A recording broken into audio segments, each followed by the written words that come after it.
آج کل رشتے کیوں نہیں ہوتے؟ سوال آپ نے پوچھا تو جواب مکمل سنیے گا۔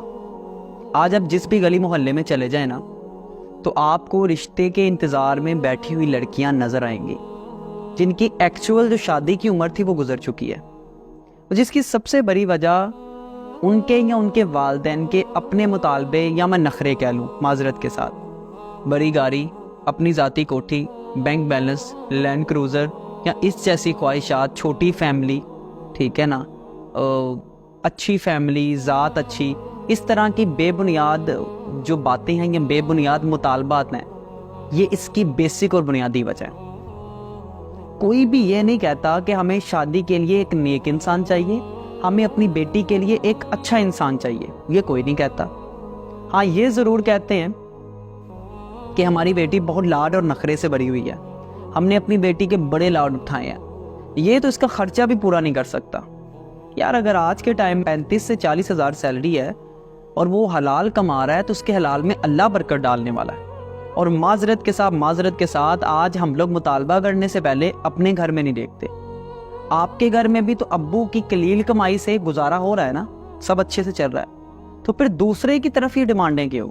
اور پھر جب لڑکی کی عمر 30 سال کو پہنچ جاتی ہے تو پھر ڈیلی صبح اور شام رشتے والوں کو ہم خود فون کرتے ہیں، پھر مولوی صاحب، شاہ صاحب کروا دیں، اور پھر لڑکی کی عمر بھی کم بتائی جاتی ہے تاکہ رشتہ جلدی ہو جائے۔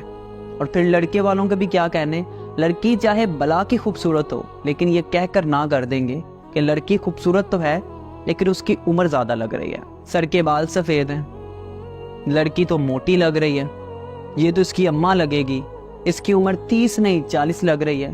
پھر آگے سے ایسے جواب ہمیں سننے کو ملتے ہیں، معذرت کے ساتھ اللہ حفاظت فرمائے، طرح طرح کی باتیں سننے کو ملتی ہیں۔ زیادہ پیسے والوں کے چکر میں نہ پڑیں، جن کے پاس سٹارٹنگ میں تو بڑا پیسہ ہوتا ہے، سبز باغ دکھاتے ہیں، لیکن اینڈ پہ اللہ معاف کرے رشتے کرانے والوں کو بھی دینے کے لیے ان کے پاس پیسے نہیں ہوتے۔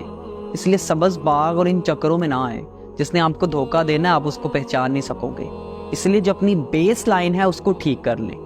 آپ کو شادی کے لیے ایک شریف اور اچھا انسان چاہیے جو آپ کی بیٹی کو خوش رکھ سکے۔ پیسہ اور عزت یہ اللہ کے ہاتھ میں ہے، یہ کسی انسان کے ہاتھ میں نہیں ہے۔ اور تمام والدین سے بھی میری ریکویسٹ ہے کہ کوئی مناسب رشتہ آئے تو جوڑے کو اپنے گھر بھیجیں۔ جوان بیٹی کو اپنے گھر بٹھانے کا کوئی مناسب ریزن نظر نہیں آتا، اور اس کا جواب آپ نے اللہ تعالیٰ کو بھی دینا ہے۔